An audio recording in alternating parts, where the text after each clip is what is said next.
ქრისტე აღდგა. ქრისტე აღდგა. ქრისტე აღდგა. დღეს წავიკითხეთ სახარებიდან. დღეს არის მეოთხე შაბათი.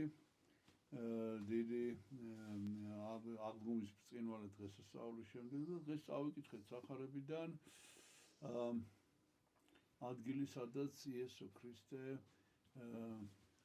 ეს ძალიან ცნობილი ადგილი არის, როდესაც იესო ქრისტე ჯვარცმის წინ თავის მოწაფეებს ბოლო შეგონებას თუ ბოლო სწავლებას აწვდის და უყვება ყველაზე მთავარი რაც არის, რაც მას უნდა ახსოვდეს. აი დღეს ჩვენ წავიკითხეთ ეს ფრაგმენტი, სადაც არის აღწერილი თუ როგორ ეუნება იესო ქრისტე უპირველეს ყოვლისა, რომ მათ უნდა უყვარდეთ ერთმანეთი მოწაფეს, ვიყვარებოდეთ ურთიერთად, ვითარცა მე შეგიყვარეთ თქვენ.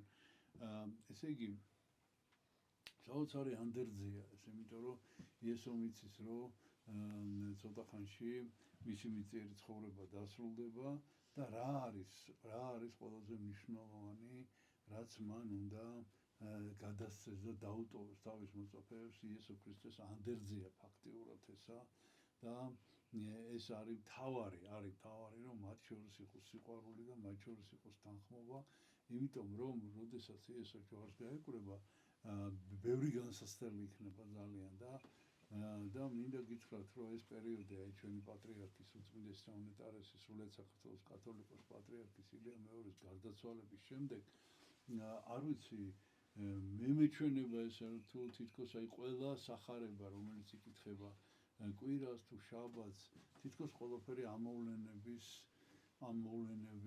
განმარტებას თუ ამოვლენის შესახებ არის. აი დღესაც აი სწორედ დღეს, როდესაც უკვე ჩატარდა წმინდა სინოდის ხდომა და როდესაც უკვე 3 კანდიდატი იქნა გამორჩეული, აი დღესაც ალბათ აი ეს დღევანდელი სახარება, რაც ჩვენ ახლა წავიკითხეთ, თითქოს აი პირდაპირ გასაღებს გვაძლევს იმისა, რომ ყველაზე რთული ალბათ და ყველაზე დიდი განსასწრელი წმინდა სინოდის წევრებს შორის ეს არის ის, რომ ესე იგი იყოს მშვიდობა და იყოს ერთობა და იყოს ეს ერთსულოვნება სინოდის წევრებს შორის. ყველა ადამიანი სხვათა შორის ამას განიცდის, ზოგი გვეხმიანება, ზოგი ვერ გვეხმიანება, მაგრამ ვიცით ნამდვილად, რომ დღეს მთელი ქვეყანა ელოდება წმინდა სინოდის, როგორ იქნება წმინდა სინოდის გადაწყვეტილება, ოღონდ თითქოს იმაზე უფრო მნიშვნელოვანი, ვინ იქნება ახალი პატრიარქი, თითქოს არის ის, რომ როგორი ერთსულოვნება იქნება სინოდის წევრებს შორის. ეს არ ნიშნავს იმას, რომ ასთა სხვადასხვაობა არ უნდა იყოს. ეს არ ნიშნავს იმას, რომ ყველა ესე იგი ერთ აზრზე უნდა იყოს. არა, ჩვენ გვაქვს ამისი საშუალება, ამისი რესურსი, დებულების მიხედვით ჩვენ შეგვიძლია სხვადასხვა აზრი გამოვთქვა წმინდა სინოდის წევრებმა, მაგრამ რასაც უმრავლესობა გადაწყვეტს, ამისი მიღება ყველასათვის არის სავალდებულო და მადლობა ღმერთს, რომ ეს დღემდე სრულდება და დღესაც, აი როდესაც პატრიარქი გარდაიცვალა და ფაქტიურად მან ეს დაგვიტოვა ჩვენ ანდერძად, მისი მთავარი ანდერძი არის იყვარებოდეთ ურთიერთას.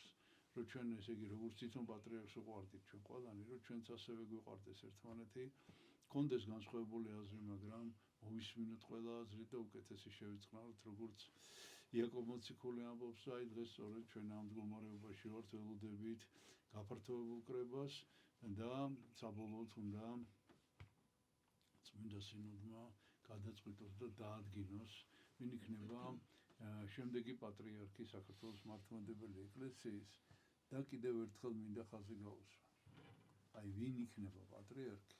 უშუალოდ პიროვნულად, იმაზე ბევრად უფრო მნიშვნელოვანია, როგორ მოხდება მისი არჩევა და როგორ მოხდება ჩვენ შორის, წმინდა სინოდის წევრებს შორის ერთსულოვნების, ერთი სულის დამყარება და ყველაზე მნიშვნელოვანი დღეს ქვეყნისათვის ეს არის, იმიტომ რომ ჩვენ ამისი მაგალითი ეკლესიამ ამის მაგალითი უნდა მიცეს ქვეყანას, იმიტომ რომ ჩვენ ხედავთ როგორ ტარდება არჩევნები, როგორი შფოთი არის არჩევნების დროს საერო სტრუქტურებში, ყოველ არჩევნებს რაღაცა მძიმე დაპირისპირება მოაქვს. აი ჩვენ უნდა ვაჩვენოთ მაგალითი, როგორ ეს არ როგორ შეიძლება რომ ეს არ იყოს. ასე რომ